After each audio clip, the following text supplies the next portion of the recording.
दोस्तों, ऐसा कहा जाता है कि भगवान श्री राम के परम भक्त राम भक्त हनुमान जिस पर भी प्रसन्न हो जाए, उस व्यक्ति के जीवन के सभी संकटों को वे स्वयं ही हर लेते हैं। इसीलिए इन्हें संकट मोचन भी कहा जाता है। जीवन में आने वाली कोई भी परेशानी हो, छोटी हो या बड़ी हो, आर्थिक समस्या हो या फिर पारिवारिक सुख हो, अगर आपके जीवन में ऐसी कोई भी समस्या ने घर कर लिया है, तो आपको आज हम मंगलवार या फिर हनुमान जी के लिए किए जाने वाले कुछ ऐसे उपाय बताएंगे जिन्हें आप करके अपने जीवन के सभी दुखों और संकटों से मुक्ति पा सकते हैं। ऐसा माना जाता है कि मंगलवार को किए जाने वाले उपाय सीधे भगवान हनुमान जी के पास जाते हैं और हनुमान जी के जो भी उपाय हैं वे मंगलवार को किए जाते हैं, लेकिन ऐसा सत्य नहीं है। हनुमान जी के लिए सभी दिन और वार एक समान होते हैं।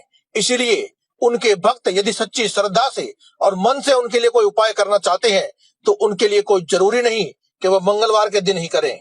वे चाहें तो किसी भी दिन व किसी भी समय हनुमान जी के लिए उपाय कर सकते हैं और अपनी मन में दबी हुई सभी इच्छाओं को और मनोकामनाओं को पूरा करने के लिए जो उपाय किया जाना चाहिए वे करके अपनी सभी इच्छाओं को और मनोकामनाओं को शीघ्र से शीघ्र पूर्ण कर सकते हैं।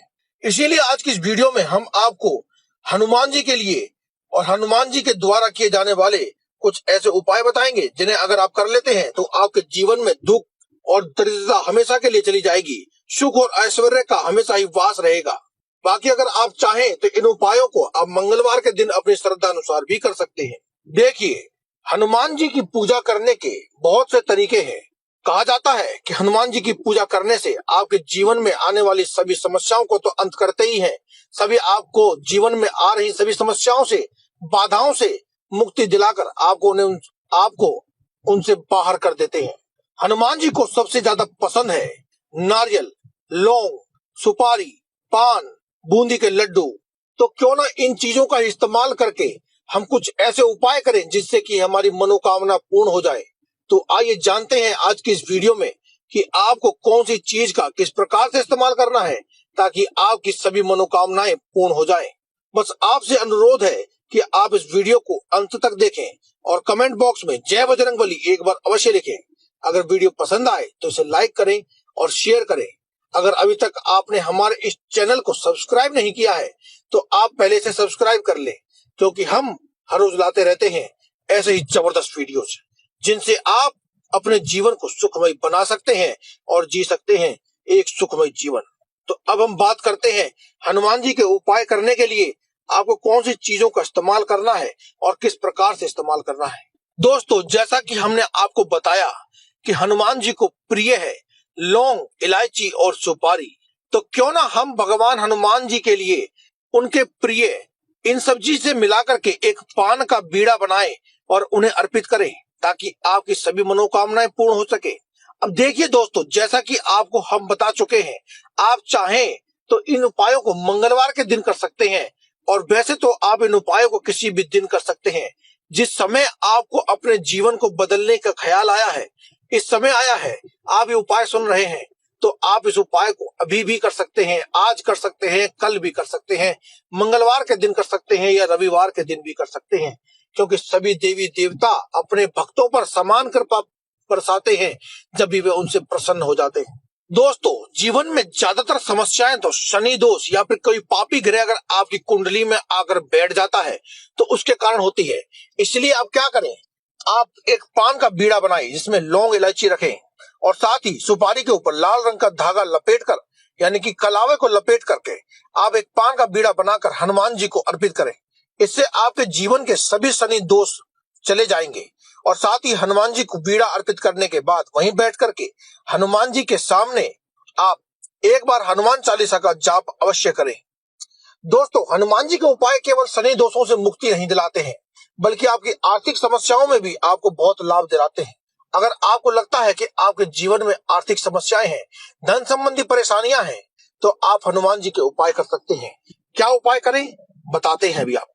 बस आप ये वीडियो अंत तक देखें ताकि आपको आज इस वीडियो में हम जो खास उपाय बताने वाले हैं उन सभी उपायों के बारे में जानकारी हो सके और आप अपने जीवन में सुखहाली और खुशियां भर सके।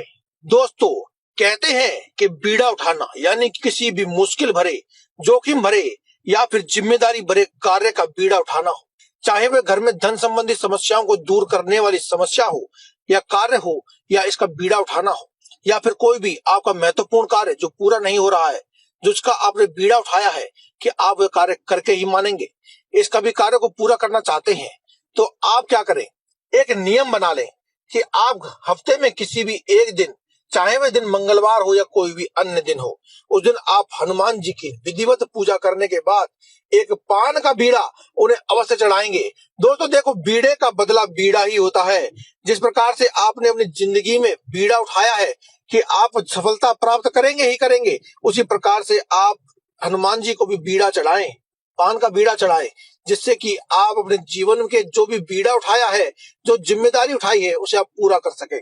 लेकिन एक बात का आप विशेष ध्यान रखें कि जो आप पान का बीड़ा बनाने वाले हैं, इसमें आप चूना, जर्दा इत्यादि चीजें न डलवाएं। आप एक सादा सा मीठा पान बनवाएं और हनुमान जी के लिए इलायची, लौंग और कलावा बांधकर सुपारी रखी हुई बीड़े को अर्पित करें। दोस्तों, हनुमान जी को नारियल भी अति प्रिय होता है, इसीलिए आप हनुमान जी की पूजा करने के लिए आप नारियल का इस्तेमाल भी कर सकते हैं। अगर आपको लगता है कि आपके कार्य क्षेत्र को, यानी कि जहां आप काम करते हैं, जो भी आप काम करते हैं, उसे कुछ बनवा दिया है या ऊपरी आदि कार्य करवा दिया है, तंत्र मंत्र आदि क्रियाएं आपके ऊपर करवा दी जा चुकी हैं, तो आप क्या करें, आप एक नारियल लें और एक सुपारी लें, इनके ऊपर आप स्वास्तिक से, चंदन से एक स्वास्तिक बना दें, या फिर लाल रंग की रोली से आप एक स्वास्तिक बना दें और इसे एक लाल रंग के कपड़े में बांध करके उसके ऊपर आप मोली से धागा लपेट दें, 7 बार लपेट दें। उसके बाद आप इसे ले जाकर किसी भी हनुमान मंदिर में हनुमान जी के चरणों से लगा करके एक बार हनुमान चालीसा का पाठ करें और साथ में उसके अंदर थोड़ी सी सरसों भी रख दें, पीली सरसों जैसे कहते हैं, उसे भी रख दें और आप फिर अपने घर वापस आ जाएं। घर आने के बाद आप अपने घर के मुख्य दरवाजे पर इसे रख दीजिए। आपके कोई भी तंत्र मंत्र जो भी क्रिया कराया हुआ है वह मुक्त हो जाएगा, नष्ट हो जाएगा खुद ही। कोई भी तंत्र मंत्र, ऊपरी बाधा, प्रेत आदि आपको कभी भी जिंदगी में परेशान नहीं कर पाएगा, क्योंकि दोस्तों हनुमान जी को ऊपरी बाधाओं का सबसे बड़ा दुश्मन माना जाता है। जहां भी ऊपरी बाधाएं होती हैं उसकी नली तोड़ देते हैं हनुमान जी, इसीलिए संकट मोचन भी कहा जाता है।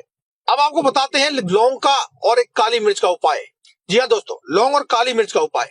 आप क्या करिए कि अगर आप अपने जीवन में हर एक क्षेत्र में कामयाब होना चाहते हैं, यानी कि आप ऐसा चाहते हैं कि आप अपने मन में कोई भी मनोकामना सोचें और वह हनुमान जी के द्वारा आपकी पूरी हो जाए, तो इसके लिए आप क्या करिए कि आप आटे के 7 दीपक बनवा लीजिए और 7 दीपक बनवा लेने के बाद आप उसके अंदर चाहे तेल भरिए, चाहे आप देसी घी भरिए। उसके बाद आप उनमें से किसी भी एक दीपक में आप 2 लौंग डाल दीजिए। लौंग दोस्तों आपको फूल वाली लेनी है। पूजा में जब भी आप लौंग का इस्तेमाल करेंगे, चाहे आपको कोई बताए या ना बताए, आपको हमेशा ही फूल वाली लौंग का ही इस्तेमाल करना है। आप फूल वाली लौंग ले लीजिए और एक दीपक में डाल दीजिए। उसके बाद आप इन्हें अपने घर के मुख्य मुख्य स्थानों पर रख दीजिए। लेकिन जो लौंग वाला जो दीपक है, जिस दीपक में आपने लौंग डाली है, उसे आप अपने घर के मंदिर में रख दीजिए। जी हाँ दोस्तों, घर के मंदिर में रख करके आप प्रज्वलित कर दीजिए और हनुमान चालीसा का पाठ अवश्य करें। इस वक्त ध्यान रखें कि आपने जिस दीपक में लौंग डाली है, यानी जिस दीपक को आपने मंदिर में रखने वाले हैं, उसे सबसे अंत में अपने घर के मंदिर में रखेंगे। सभी दीपकों को रखते जाएं, जलाते जाएं और अंत में आप घर के मंदिर में उस दीपक को रखें। आप उस दीपक को फिर प्रज्वलित करें और आप फिर वहां पर बैठ करके अपने घर में ही हनुमान चालीसा का पाठ करें। हनुमान चालीसा का पाठ पूरा हो जाए उसके बाद अपने मन में अपनी मनोकामना को आप 7 बार कहें। देखिए 7 दीपक जलाए हैं ना, तो 7 बार ही आप अपनी मनोकामना कहेंगे। 7 बार मनोकामना कह दीजिए और फिर आप इस बात का नियम बना लें और आप इसे लगातार 11 बार करें। यानी कि जिस भी वार को आपने इसे किया है, यानी मंगलवार को अगर आपने किया है तो आप लगातार 11 मंगलवार तक यही उपाय करें और फिर देखिए आप चमत्कार किस प्रकार से होता है। इसकी जगह पर अगर आप काली मिर्च डाल देते हैं, यानी लौंग डालने की जगह उस दीपक में आप काली मिर्च डाल देते हैं। काली मिर्च के भी आपको 7 दाने ही डालने हैं दोस्तों। 7 दाने डाल देने के बाद एक ही दीपक में 7 दाने डाल देने हैं, या फिर चाहे तो एक एक दाना एक एक दीपक में भी डाल सकते हैं। और आप अगर 7 दाने डाल देते हैं तो आपके 9 के 9 ग्रह, चाहे कोई पापी ग्रह है, अशुभ ग्रह है या फिर कोई अशुभ फल प्रदान कर रहा है, अगर वो ऐसा कोई ग्रह है तो आपका वो खुद ब खुद शांत हो जाएगा और आपको हमेशा ही अच्छे फल देगा। इसके अलावा अगर आप चाहते हैं कि आपको किसी प्रकार का दुख नहीं है लेकिन आपके घर में हमेशा ही बरकत बनी रहे, तो इसके लिए आप क्या कर सकते हैं कि आप एक दीपक में एक सिक्का डाल दें, बाकी के 80 दीपकों में आप लौंग डालेंगे, लेकिन एक दीपक में आप सिक्का डालेंगे, यानी कि आपने टोटल 7 आपने दीपक जलाए हैं, तो 6 दीपक में आप एक एक यानी कि 6 लौंग डालेंगे और एक दीपक में आप सिक्का डालेंगे। यही क्रिया आपको लगातार 11 बार करनी है, यानी मंगलवार के दिन से शुरू कर रहे हैं तो आप 11 मंगलवार करेंगे, संडे के दिन यानी रविवार के दिन से कर रहे हैं तो आप 11 रविवार करेंगे। यह आप नियम बना लें और उस सिक्के को आप हर बार उसी सिक्के को डालेंगे और जो लौंग बच जाएगी उस लौंग को आप पीस करके अपने घर के मुख्य दरवाजे पर फेंक दें। समझ में आ गया? अब आपको क्या करना है कि आपने जो 6 लौंग डाली हैं, दीपक बुझ जाएगा, पूरा हो जाएगा, उसके बाद आपको उन सभी दीपकों में से लौंग निकाल करके उन्हें अपने हाथ पर या किसी चीज पर रगड़ करके पीस के अपने घर के दरवाजे पे डाल देना है। लेकिन सिक्के को उठा करके आप पूजा के मंदिर में रख दें और अगली बार यानी मंगलवार से शुरू किया है तो अगले मंगलवार आप फिर से वही क्रिया करेंगे, लौंग नहीं डालेंगे लेकिन सिक्का वही डालेंगे आप। इस प्रकार से 11 बार करने के बाद जो 11 बार जो आप सिक्का उठाएंगे उसे उठा करके एक लाल रंग के कपड़े में बांधकर अपने घर के पूजा के मंदिर में रख दीजिए या फिर जहां भी आप घर में धन रखते हैं वहां पर आप इसे रख दीजिए। आप देखिएगा कि आपकी जिंदगी में दिन दूनी रात चौगनी तरक्की किस प्रकार से होती है।